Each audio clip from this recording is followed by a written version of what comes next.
Olá, estamos aqui para mais um Filosofia em 12 Minutos. Hoje o nosso tema é sabedoria.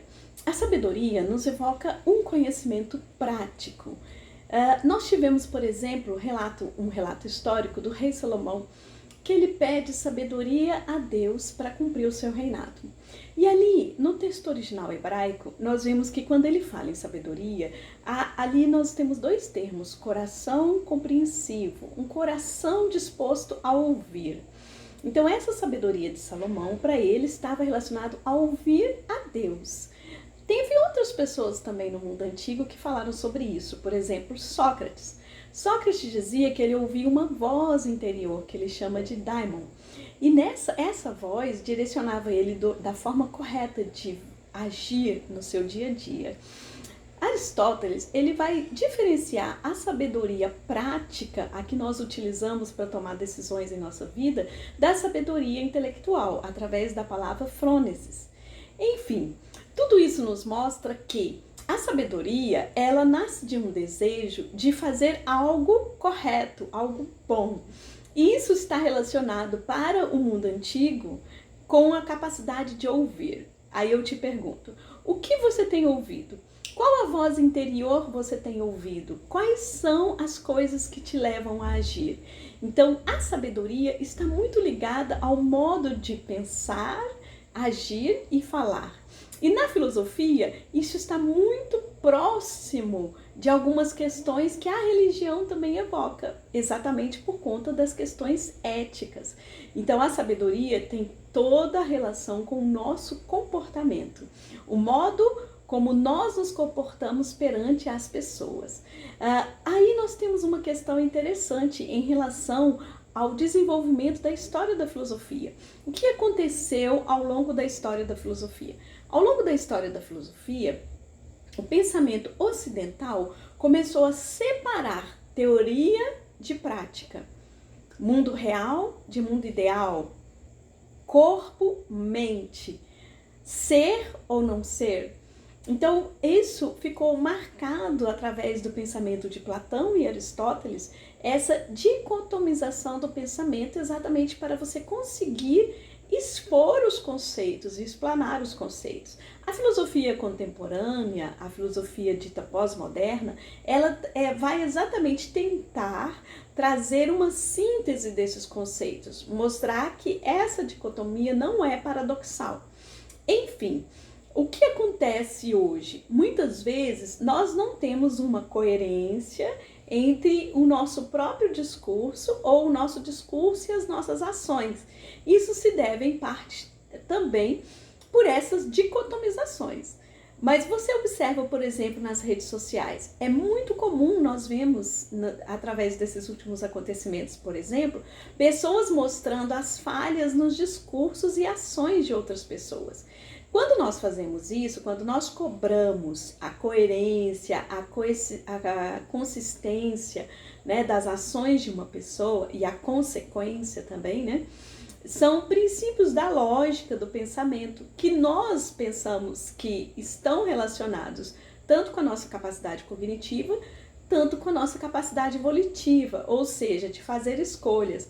Quando fazemos escolhas entre o certo e o errado, nós pegamos os nossos desejos e os sujeitamos a uma vontade, a uma decisão do que a gente acha que é melhor fazer. Isso nós damos o nome de sabedoria. Observe então que para ser sábio, você precisa de alguns pressupostos sobre a realidade, conhecimentos que vão nortear a sua ação. Então, por isso que nós hoje nos deparamos com muitos problemas que acontecem nas redes sociais, por exemplo, onde as pessoas, né, elas postam uma coisa falando do comportamento de outras pessoas ou do próprio comportamento, exigindo que este comportamento tenha uma dada coerência. Nós temos um outro problema também, que é o chamado fake news, que está ligado às questões de informação, conhecimento. Então, nem sempre aquilo que as pessoas pensam corresponde ao que elas falam. Por isso que eu perguntei para você, o que você tem ouvido? Ou seja, Quando nós ouvimos algo através de uma informação audível, através de um vídeo, ou mesmo quando nós lemos uma reportagem, por exemplo, o que realmente nos dá essa capacidade de agir de uma determinada forma? Então, o que nós vemos ao longo da história da filosofia é que a filosofia, ela faz uma ruptura com o pensamento mítico da sua época. E através dessa ruptura, ela coloca que o nosso ouvir, ele pode ter uma fonte racional.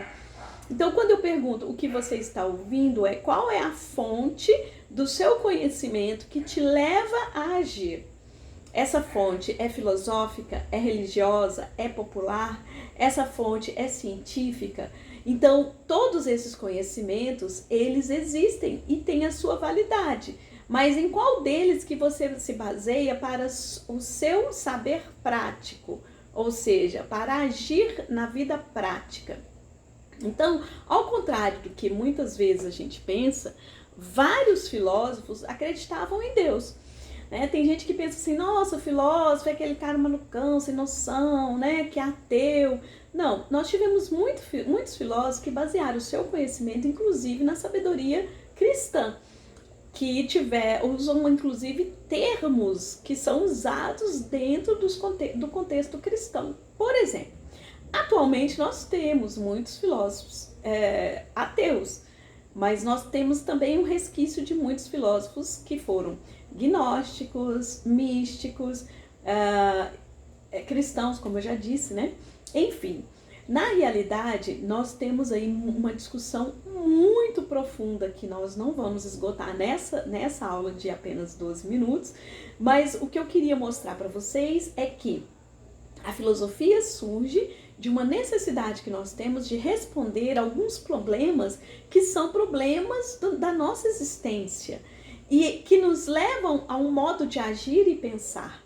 E quando a filosofia surge e tenta responder a esses problemas, nós temos diferentes tipos de resposta.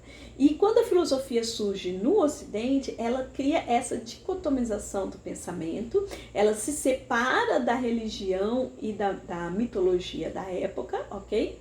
Através de dizer que a fonte do nosso conhecimento é racional. Através da especulação filosófica, do nosso raciocínio, nós conseguimos dizer a melhor forma de agir. Então, a filosofia, ela é um conhecimento valorativo, assim como o conhecimento religioso e o conhecimento popular. Por que a gente cita, por exemplo, essas questões das redes sociais? Porque nas redes sociais as pessoas têm a possibilidade de colocar a sua opinião para fora. Então as opiniões são valorativas, mas as opiniões são factíveis de serem comprovadas, se elas são verdadeiras ou falsas, elas são observáveis. Então, você pode ver aquela opinião, manifestar também uma opinião, mas se perguntar, essa opinião está balizada em quê? Igual quando uma avó ensina uma receita de bolo. Você vai reproduzir aquela receita e você espera que no final tenha um bolo e não um pudim, não é assim? Então, a sabedoria popular, o conhecimento popular, ele pode ser testado e pode até dar origem a um conhecimento científico. Ele está ligado a fatos, mas também está ligado a valores. Por isso que há também tanta oposição de ideias. Já o conhecimento científico, ele não é valorativo. O conhecimento científico, ele se baseia em fatos e ele precisa de comprovação através de experimentos. Então, por isso que o conhecimento científico, ele vai se distinguir tanto do conhecimento popular, como do conhecimento religioso, quanto do conhecimento filosófico. Agora, o conhecimento religioso, filosófico e científico, eles são sistemáticos, ou seja, eles buscam dar uma resposta a algo de forma sistemática. Então, não é uma mera opinião, porque há uma organização das ideias. O que diferencia o conhecimento científico, filosófico e religioso são as fontes. A fonte do conhecimento religioso é dada através de algo extra-humano, que cada religião vai ter o seu ente do qual origina esse conhecimento. O conhecimento filosófico, ele rompe com o conhecimento mitológico religioso, dizendo, os filósofos gregos dizem, não, A nossa fonte de conhecimento agora não serão as musas, não serão os deuses. A nossa fonte de conhecimento agora será a própria razão. Nós vamos dizer qual é a origem do universo e qual é o sentido da vida a partir da especulação racional. Já os cientistas vão romper com os filósofos, e é claro que os primeiros cientistas eram filósofos, né? Eles rompem no sentido de dizer, olha, agora, quando nós formos falar sobre a natureza e compreender a natureza, nós vamos usar não mais apenas a razão, mas a razão mais a experiência. E através disso nós vamos descobrir um critério através da repetição, que é o método indutivo, ou da dedução. Nós vamos ter um critério para afirmar algo sobre o mundo. Por exemplo, se eu vou construir uma vacina, ela precisa ser de alguma forma testada. E esses testes permitem que eu amplie o resultado dela através de uma generalização para um grupo maior de pessoas. Então, o que se propõe, né? Um diálogo entre as diversas formas de conhecimento. O que eu proponho para você enquanto sabedoria de vida? Preste atenção no que você está ouvindo. Qual é a fonte do seu conhecimento? Qual é a validade desse conhecimento? Que tipo de conhecimento você tem adquirido? Que tipo de informação você tem ouvido? E como que isso está influenciando no seu comportamento, na sua sabedoria? Porque apesar de termos historicamente dicotomizado as áreas e as formas de conhecimento, na nossa vida, no modo geral, nós costumamos relacionar tudo. Nós não dividimos o nosso corpo da nossa mente, nós não dividimos as nossas crenças dos fatos. Nós somos uma pessoa com todas essas características integradas. Então, aquilo que move o nosso agir está relacionado com tudo que nós ouvimos. O importante é a gente saber compreender todas essas fontes para tomar decisões que sejam, no mínimo, balizadas em algo que eu possa responder pelas consequências disso. Ok? Até a próxima!